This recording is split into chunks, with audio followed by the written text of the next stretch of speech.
l'étude des points faibles de la paroi abdominale va présenter les principaux orifices de cette paroi par lesquels peuvent, dans les phénomènes pathologiques, apparaître des hernies. Et nous verrons qu'à chaque fois, ce sont des déhiscences.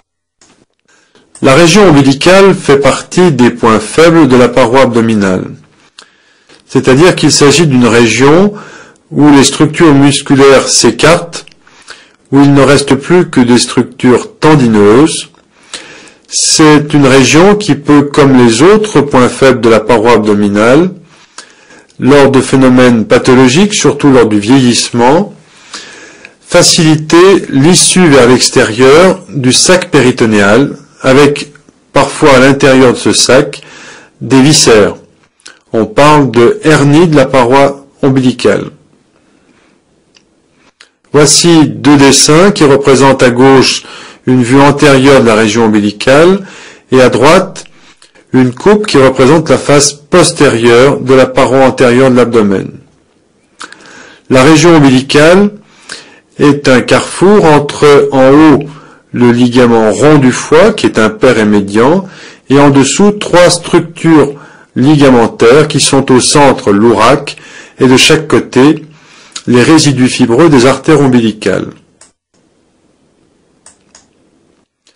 Voici une vue dorsale de la région ombilicale avec en gros plan la région représentée à droite dans ce rectangle noir. Ces deux lignes parallèles représentent le bord médial des muscles droits de l'abdomen, gauche et droit. La structure verticale impaire et médiane est le ligament rond du foie. En dessous de l'anneau de l'ombilic, on retrouve latéralement la terminaison fibreuse des deux artères ombilicales et au centre, le cordon impair et médian de l'ouraque. Ce dessin est partiellement recouvert par le fascia transversalis transparent. Si l'on réalise une coupe sagittale passant par le plan médian, avec la surface cutanée vers la droite, et donc la région déprimée qui correspond à l'ombilic au milieu du schéma, on met en place sous les structures cutanées la ligne blanche. Cette ligne blanche s'interrompt de part et d'autre de l'ombilic. Il existe très souvent, sous la peau de l'ombilic, un nodule graisseux, un lipome, entre les zones d'interruption de la ligne blanche. La ligne brisée représente la structure du fascia transversalis, qui va être plaqué contre le péritoine en ligne pointillée. Ce fascia transversalis est collé sur la face postérieure du ligament rond du foie. Il est par contre traversé par l'ouraque. Le canal inguinal est un autre point faible de la paroi abdominale. Il siège juste au-dessus du repère des ligaments inguinaux à gauche et à droite. Voici un gros plan sur la région de la symphyse pubienne en insistant sur la partie droite. On voit ici le foramen obturé droit, le ligament inguinal qui s'insère sur le pubis et le muscle oblique externe qui se fixe à la fois sur le ligament inguinal et sur le pubis. Les piliers du muscle oblique externe s'écartent pour laisser un espace dépourvu de muscle qui constitue l'orifice inguinal superficiel, ou autrement dit, l'orifice superficiel du canal inguinal. Voici toujours une vue antérieure de cette même région. Cette fois, le muscle oblique externe a été enlevé et on observe les plans sous-jacents.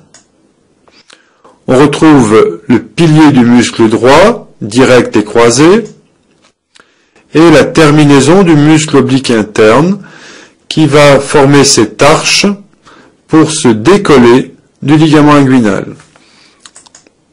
Là encore, il existe un espace dépourvu de muscles qui constitue le passage du canal inguinal. Cette fois, on observe la paroi de cette même région, mais par en arrière, toujours au niveau de la région droite. On retrouve la terminaison du muscle droit de l'abdomen, la terminaison du muscle oblique interne qui s'écarte du ligament inguinal pour former son arche, le ligament inguinal, et nous sommes donc au niveau de la face profonde dorsale du canal inguinal. Si nous complétons le schéma maintenant en mettant en place le fascia transversalis avec son ligament interfovéolaire, on retrouve les muscles droits de l'abdomen, le ligament inguinal et la dépression qui est comprise entre le ligament interfovéolaire et le ligament inguinal forme l'orifice inguinal profond.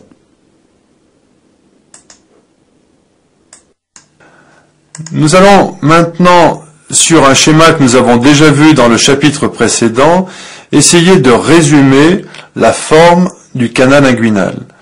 Voici donc une vue dorsale de la paroi abdominale antérieure du côté droit, et nous retrouvons les vaisseaux iliaques externes qui passent sous le ligament inguinal.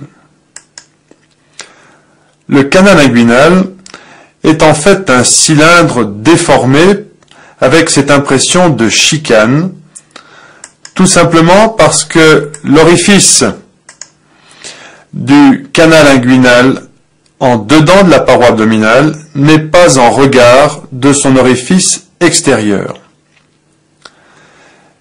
Il y a une succession de plans depuis la face profonde jusqu'à la face superficielle de la paroi abdominale. Et à chaque plan de la paroi abdominale, il y a un orifice qui succède au précédent. C'est cette succession d'orifices qui va créer cet aspect de canal en chicane, avec une obliquité, si l'on va du plan superficiel vers le plan profond, qui se fait du caudal vers le crânial et du médial vers le latéral. Le canal inguinal est donc un espace qui va traverser toute la paroi des muscles larges de l'abdomen, depuis l'intérieur de la cavité abdominale jusque vers l'extérieur. C'est une succession de points faibles dans les couches musculaires qui, associées les unes aux autres, forment un véritable canal. Dans ce canal, chez l'homme, nous trouverons le conduit déférent qui provient du testicule et qui rejoint la prostate, ainsi que les vaisseaux destinés aux testicules. Chez la femme, ce canal inguinal est beaucoup plus réduit, il ne contiendra que le ligament rond de l'utérus. Sur cette coupe, qui est une coupe oblique, qui passe par le canal inguinal, et en cartouche à gauche, on voit le plan de coupe matérialisé par cette double flèche. On va retrouver toutes les couches qui constituent la paroi de l'abdomen, depuis le péritoine pariétal jusqu'à l'oblique externe, avec les trois muscles larges, oblique externe, oblique interne et transverse. Dessous, le fascia transversalis qui tapisse le muscle transverse, et donc le péritoine pariétal en profondeur. Ce qu'il faut bien comprendre, c'est que chaque muscle va donc ménager un espace de passage pour ce canal inguinal. Si l'on reconstitue dans l'espace ces successions de points faibles, on s'aperçoit que ces points faibles ne sont pas alignés les uns par rapport aux autres, qu'il y a donc un phénomène de chicane, et que la trajectoire de ce canal inguinal doit se faufiler de couche musculaire en couche musculaire de l'intérieur vers l'extérieur. Ceci permet de comprendre que le canal inguinal est à la fois un point faible de la paroi abdominale, mais que la paroi abdominale normalement musclée est tout à fait capable de compenser cette faiblesse, puisque lors de la contraction des muscles larges de l'abdomen, il y aura une accentuation de ce phénomène de chicane et une étanchéité de la paroi abdominale. Ainsi, chaque fois que l'on contracte la musculature large de l'abdomen, on va fermer la paroi abdominale au niveau du canal inguinal en ne laissant passer que les éléments essentiels qui le traversent.